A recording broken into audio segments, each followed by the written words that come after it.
I want to bring in Democratic Congressman Seth Moulton of Massachusetts. He's a member of the House Armed Services Committee and is a U.S. Marine Corps combat veteran. Thank you so much for being here.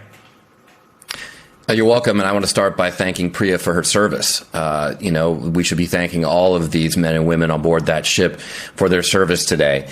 And she's absolutely right. I mean, there will be long-term consequences of this, and there are also strategic consequences. We're not talking enough about the bigger picture here, which is that we continue to divert resources to a losing war. The George Washington is coming from another station to relieve this ship. This administration clearly had no plan going into the war and no clue how to get out of it. I mentioned you served in the Marines. When you hear what the president had to say, that the USS Lincoln deployment has not been long enough, what's your reaction? Typical from a draft dodger. Not a surprise. He's going to spend his weekend at his luxury golf course not thinking one bit about the troops who he's put in harm's way for a war of choice that he and Hegseth are losing. And, there's another piece of this, too, which is that our soldiers, sailors, airmen, and Marines can do extraordinary things in horrific conditions. But it really helps if you believe in the mission. It really helps. When I was a platoon commander on the ground in Iraq, one of the toughest questions I ever got, Jacob, in my life was, sir, why are we risking our lives for this? And that's got to be a question that a lot of sailors aboard the Abraham Lincoln are asking today. Why are we risking our lives for this? A war that's been a total disaster, that's actually backfired because Iran literally is projecting more power today than they ever have in history. Never has the Islamic Republic controlled the entire world economy like they do today. That's got to be incredibly disillusioning for these sailors. Your point is so well taken, and I actually talked to a former colleague of mine who was a sailor and said he served during Operation Enduring Freedom, and he said we believed in what we were doing. So yeah, we were out there; it was grueling, but we were on board with the mission. And I'm paraphrasing here; I don't want to put words in this person's mouth, but what must it be like to be out there with no end in sight, with no understanding of what we're actually doing? I did want to read to you what the acting Secretary of the Navy said in this statement about the Lincoln. I believe it was just earlier in the week. This is what the quote says. It says, the Lincoln was extended because the mission demanded it. Deployments are hard. Combat operations make them harder. It also said a leader's responsibility is to take care of their people the best they can while balancing mission requirements. During this deployment, we have seen both. The job is getting done. Our leaders are taking care of people.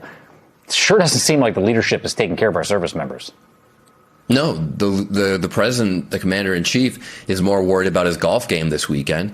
Secretary Hegseth has been in the jungle filming promo videos when he should be aboard the Abraham Lincoln, understanding exactly what's going on. The Navy secretary seems totally out of touch with reality here. And of course, none of these people, none of this chain of command has any clue how to end this war. And that's a real problem here. We're using up munitions. We're diverting resources from other places. This is actually why I put a requirement into the defense bill this year for Indo-PACOM, where we should have a lot of assets to prevent and deter conflict with China. They need to report on what the impacts of these wars of choice in Venezuela and in Iran are having on our strategic safety and stability everywhere else in the world. This is dangerous not just for the troops, sailors aboard the Abraham Lincoln, but for all of our forces, because our deterrence is at risk because we're stuck in another war of choice in the Middle East thanks to Donald Trump.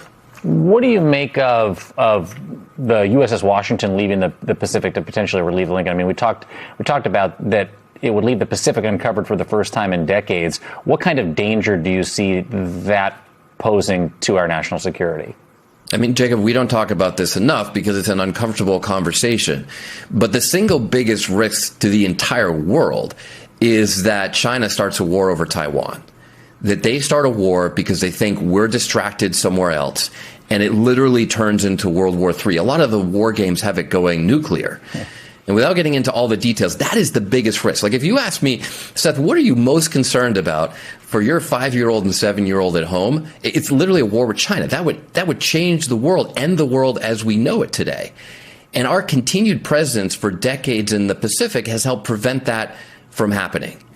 So we don't know what's going to go on. We don't know how emboldened China might be or how other adversaries around the world might be. But this is a dream come true for Xi Jinping, that we're tied down in another war in the Middle East, that we've expended all of our munitions, that troop morale is sagging, and the American public says enough is enough. This is an invitation for conflict elsewhere. And the number one job our troops ever do every single day is not fight wars, but prevent them, deter them from happening.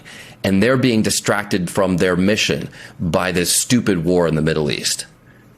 Democratic Congressman Seth Moulton from Massachusetts, candidate for U.S. Senate. I so appreciate you being here today. Indispensable. Appreciate it. Good to see you, Jacob. Thanks. I want to add, by the way, if you or someone you know is in crisis, you can call or text 988 to reach the Suicide Crisis Lifeline or chat live at 988lifeline.org.